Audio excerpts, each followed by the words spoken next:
नमस्कार मित्रों, मैं डॉक्टर विजय शंकर शर्मा। हमारे YouTube चैनल उज्ज्वल क्लासेस में आपका हार्दिक अभिनंदन है। जो संस्कृत भाषा की बात करते हैं तो संस्कृत भाषा के अंतर्गत जो शिक्षण विधियों का पाठ है, उसी पाठ के अंतर्गत एक महत्वपूर्ण एक टॉपिक आता है अध्यापन कौशल।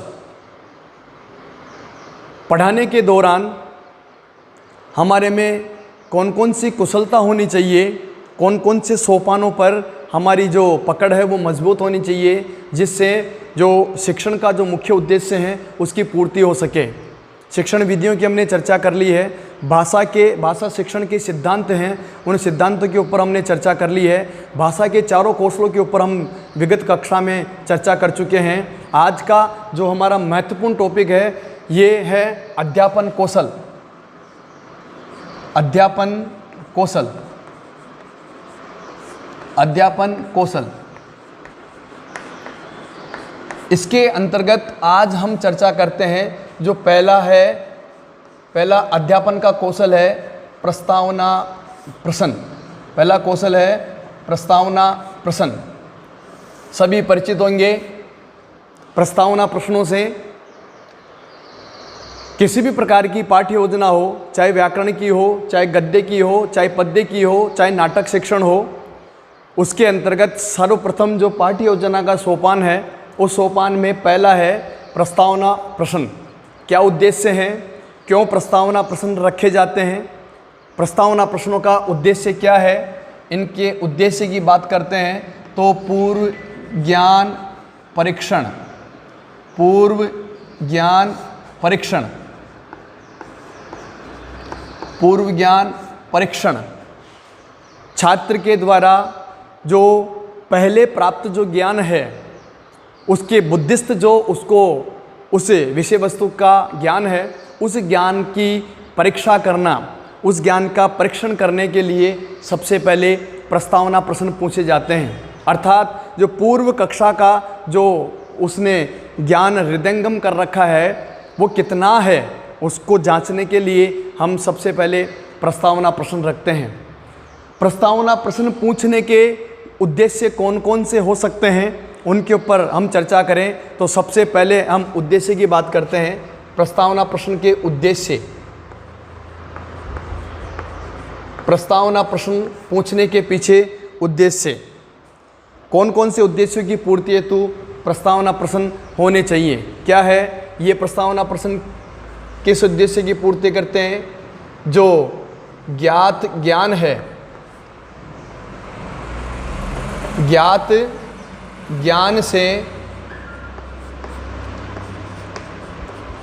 अज्ञात ज्ञान की ओर, अज्ञात ज्ञान की ओर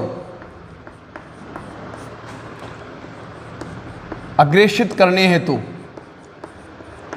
अग्रेषित करने हेतु जो ज्ञात ज्ञान है, छात्रों को पहले से जैसे उस पाठ्य वस्तु से संबंधित जो ज्ञान है, उस ज्ञान से ज्ञात से अज्ञात की ओर इस शिक्षण सूत्र का प्रयोग करते हुए प्रस्तावना प्रश्न पूछे जाते हैं। इसके माध्यम से क्या किया जाता है? छात्र को नवीन ज्ञान के साथ जोड़ा जाता है। नवीन ज्ञान के साथ जोड़ने हेतु, नवीन ज्ञान के साथ जोड़ने हेतु नया उसको विषय वस्तु का जो पाठ्य वस्तु है उसका उस ज्ञान के साथ में उसकी तारतम्यता हो सके, छात्र जुड़ सके।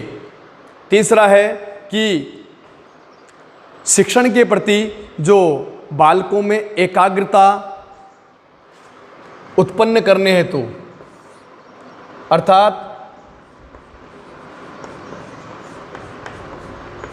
एकाग्रता जागृति हेतु पिछले ज्ञान को बता करके जो पढ़ाना चाह रहे हैं, जो सिखाना चाह रहे हैं, उस नवीन ज्ञान में छात्र एकाग्र हो सकें, ये इसका अगला उद्देश्य है। और पाठ के प्रति छात्रों में पाठ के प्रति जिज्ञासा, पाठ के प्रति जिज्ञासा और रुचि उत्पन्न करने हेतु, रुचि उत्पन्न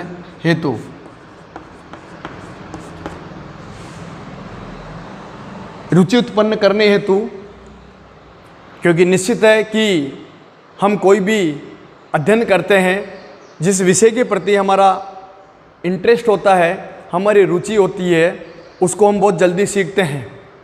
और यदि शिक्षण रुचिपूर्ण होगा तो निश्चित रूप से जो छात्र की जिज्ञासा है उस पाठ के पाठ्य वस्तु को जानने के लिए, वह जिज्ञासा बढ़ेगी।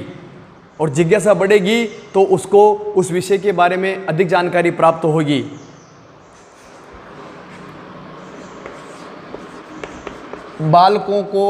बालकों का जो अवधान है उसको केंद्रित करना है, केंद्रित करने हेतु, शिक्षण के प्रति उनका ध्यान केंद्रित करने हेतु ये प्रस्तावना प्रश्न के उद्देश्य हैं। और अंत में है जो कक्ष का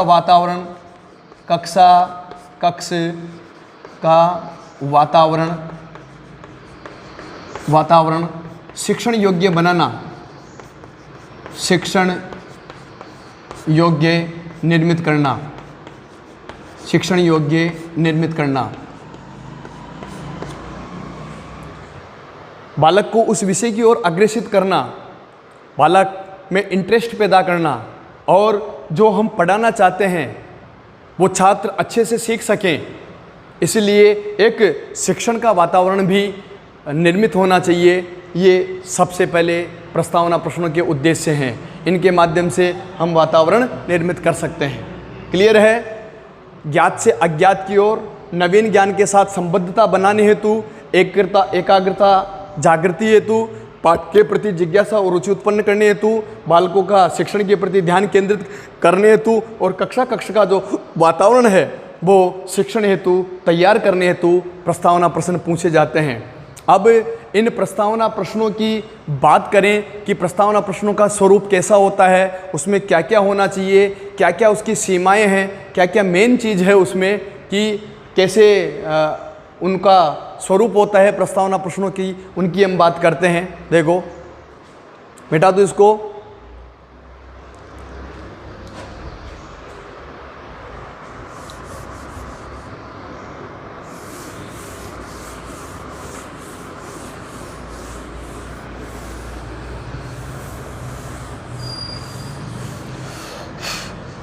देखो, जो प्रस्तावना के प्रश्न है, मुख्य बातें हैं ये, या प्रस्तावना प्रश्नों की कह सकते हो आप विशेषताएं या प्रस्तावना प्रश्नों से संबंधित जो ध्यान देने योग्य बातें कौन कौन सी है वो है, पहला है प्रश्न है जो स्पष्ट होने चाहिए, स्पष्ट एवं सरल हो, स्पष्ट एवं सरल हो।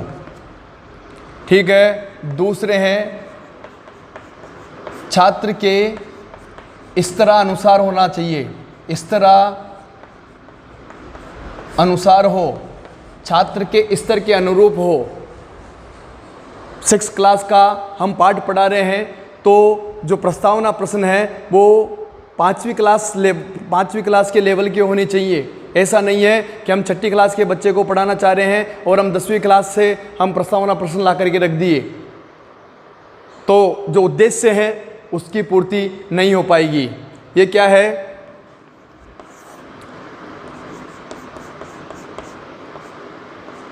ज्ञात से अज्ञात की ओर, ज्ञात से अज्ञात की ओर,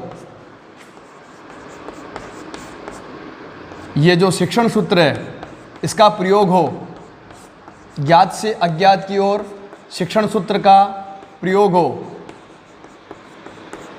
शिक्षण सूत्र का प्रयोग हो, ज्ञात से अज्ञात की ओर शिक्षण सूत्र का प्रयोग हो और छात्रों के पूर्व ज्ञान से संबंधित प्रश्न होने चाहिए। पूर्व ज्ञान संबंधित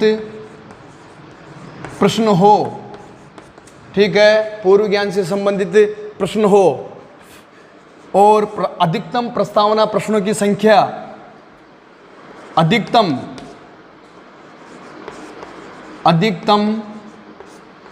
4 से 5 प्रश्न होते हैं। इसमें 4 से 5 प्रश्न होते हैं, 4 से 5 प्रश्न होते हैं।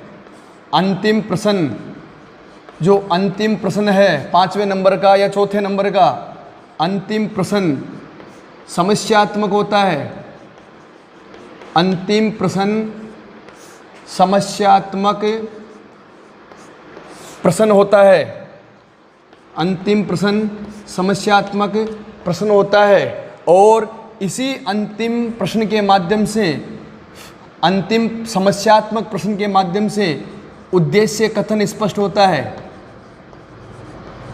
उद्देश्य कथन स्पष्ट होता है किसके माध्यम से? समस्यात्मक प्रश्न के माध्यम से।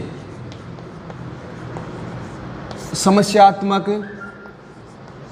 प्रश्न द्वारा, समस्यात्मक प्रश्न के द्वारा ही जो उद्देश्य कथन है वो स्पष्ट होता है और पाठ की ओर बढ़ते हैं। क्या है?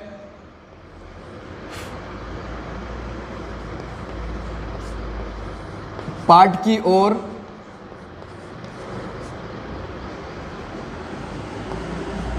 कदम बढ़ाते हैं। पाठ की ओर कदम बढ़ाते हैं। समस्यात्मक प्रश्न होने के उपरांत, उद्देश्य कथन स्पष्ट करने के उपरांत हम जो पाठ पढ़ाना चाहते हैं प्रस्तुतिकरण की ओर हम पहुंचते हैं। और ये थी जो प्रस्तावना प्रश्नों की मुख्य विशेषता हैं। अब हम प्रस्तावना प्रश्नों के जो प्रमुख घटक हैं उन घटक की चर्चा करते हैं कि कौन कौन से प्रस्तावना प्रश्नों के मुख्य तत्व होते हैं या मुख्य घटक होते हैं। क्लियर है? यहीं लिख देता हूं। प्रस्तावना प्रश्नों के घटक या जो प्रमुख तत्व हैं या जो मुख्य बिंदु हैं वो मुख्य बिंदु कौन कौन से हैं। देखो, प्रस्तावना प्रश्नों के जो प्रमुख घटक है, अर्थात किसके आधार पर प्रस्तावना प्रश्न लिखे जाते हैं। पहला है पूर्व ज्ञान परीक्षणम। पूर्व ज्ञान परीक्षणम क्लियर है? चर्चा हो गई है हमारी कि जो पिछली कक्षा का ज्ञान है उस विषय वस्तु से संबंधित उसका परीक्षण करने के लिए होता है। दूसरा है अभिप्रेरणा संपादन। अभिप्रेरणा संपादन छात्रों को नवीन ज्ञान के प्रति, नवीन शिक्षण के प्रति अभिप्रेरित करने का जो काम है वो प्रस्तावना प्रश्नों के द्वारा किए जाता है। और उसी के पश्चात जो हमारा लक्ष्य है या जो उद्देश्य है उसका प्रकटीकरण होता है। उद्देश्य का प्रकटीकरण, उद्देश्य को हम प्रकट करते हैं उसके उपरांत, और उस उद्देश्य के उपरांत क्या करते हैं? जो शीर्षक है, शीर्षक प्रकट करने का कार्य, शीर्षक प्रकटन, शीर्षक को प्रकट करने का कार्य होता है। और उस शीर्षक को प्रकट करने के लिए हम कई प्रकार की सहायक सामग्रियों का भी प्रयोग करते हैं। सहायक सामग्री, इन तत्वों का विशेष योगदान होता है जो हमें प्रस्तावना कौशल में दक्ष बनाते हैं।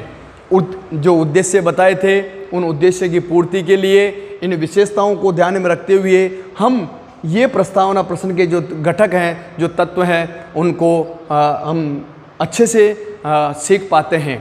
ये मुख्य थे। यही प्रस्तावना प्रश्न जो अध्यापन का जो पहला कौशल है, किसी भी अध्यापन कार्य में दक्ष होने के लिए हमें ये इन प्रस्तावना प्रश्नों का ज्ञान अपेक्षित है। आगे हम अगली क्लास में जो अध्यापन का जो दूसरा कौशल है, उस दूसरे कौशल के ऊपर चर्चा करेंगे। धन्यवाद।